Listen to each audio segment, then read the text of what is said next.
In John chapter 21, we find Peter after Jesus had died and was resurrected. We find Peter has gone back to fishing.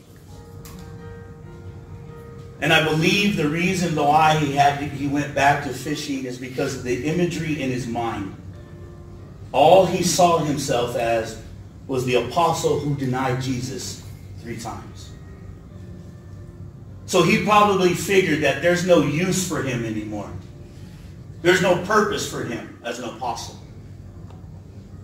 But the beautiful thing is this, is that Jesus does quite the opposite.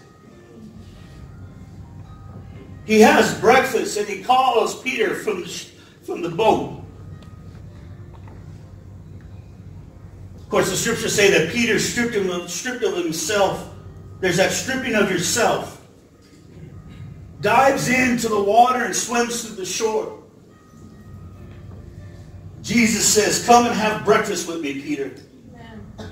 And here's the beautiful thing about this story. That not once does Jesus bring up the 3 denials. He doesn't say, remember when you denied me, denied me, denied me. He doesn't even begin to talk about that. He doesn't say, hey, wait a minute. Because you denied me 3 times, therefore you need to sit out a month. You need to sit out 3 months in the ministry. No, he begins to tell him, Peter, I'm here to ask you this question. Do you love me? Amen. So Peter's there and he's like, well, Lord, tú sabes. You know everything. So Jesus probably in his mind was like, stop being Pedro. I'm trying to ask you a real question. I'm trying to ask you, do you love me? And Peter says, yes, I do. So Jesus then tells him,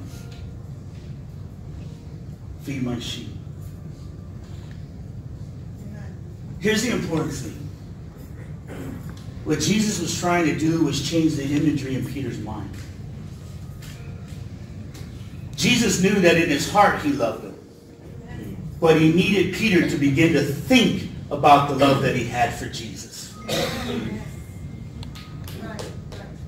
Is this making sense? Yes. Amen. And out of that thinking, he tells him, because you love me, go fulfill what I've called you to do. And that's feed my sheep. Amen. And see, here's the important thing. What God was trying to tell Peter is number 4. You need to clear the database. You need to clear the past information of your life. You need to get all of that junk out. All that nonsense stuff that's been put in your head, that people have put in, what television has put in, what media has put in, what Facebook has put in, what Twitter has put in, what your ex-spouse has put in, what even your children has put in. Whoever has put that in, you need to clear that database because that's not who you are. You are somebody who I've called to go feed my sheep. You're somebody called to do something greater than what I've done. Because that's who you are. Amen? And he wasn't just talking to Peter. He was talking to all of you folks as well. Amen. What he's trying to say is that we've got to clear the database. We've got to quit having those imageries that bring harm to us, that keep bringing up all this hurt, all this pain, and begin to develop the imagery of God who loves us, who cares for us, who nourishes us, who's redeeming us, who's delivering us, who's healing us. Does that make sense?